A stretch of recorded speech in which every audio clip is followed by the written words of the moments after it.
વડોદરાના શિનોરમાં ભારે પવન સાથે પડેલા વરસાદથી કેળાનો પાક જમીનદોસ્ત થયો છે। તૈયાર પાક જમીનદોસ્ત થતા 100 જેટલા ખેડૂત પરિવાર નિરાધાર।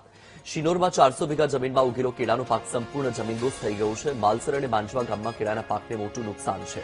2 દિવસ પહેલા અને ગામમાં ભારે પવન ફૂંકાયો હતો। તૂટી ગયેલ કેળાને બહાર કાઢવાનો ખર્ચ પણ ખેડૂતોને માથે પડે તેવી સ્થિતિ છે। વહેલી તકે સરકાર નુકસાનનો સર્વે કરી યોગ્ય સહાય ચૂકવે તેવી ખેડૂતોની માંગ છે।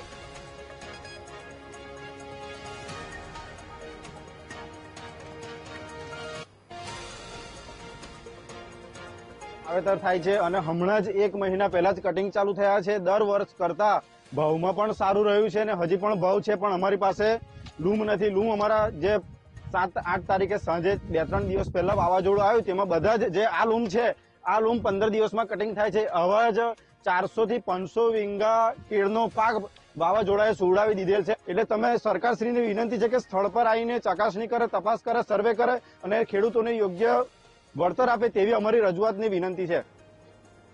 વધુ માહિતી આપી રહ્યા છે સંવાદદાતા ગૌરવ છે ફોન લાઈન પર। ગૌરવ, શિનોરમાં પવન સાથે વરસાદ પડ્યો છે, જેનાથી કેળાના પાક મોટા પાયે નુકસાન થયું છે ખેડૂતોને।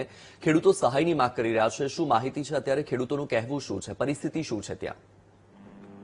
જી, ભારે વરસાદ અને પવનને લઈને વિસ્તારની અંદર જે માહોલ સર્જાયો હતો તેને લીધે ખેડૂતોને ભારે નુકસાન વેઠવાનો વારો આવ્યો છે।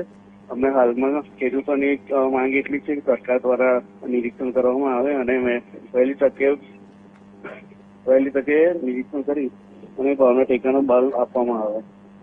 જી બિલકુલ, માહિતી બદલ આભાર ગૌરવ।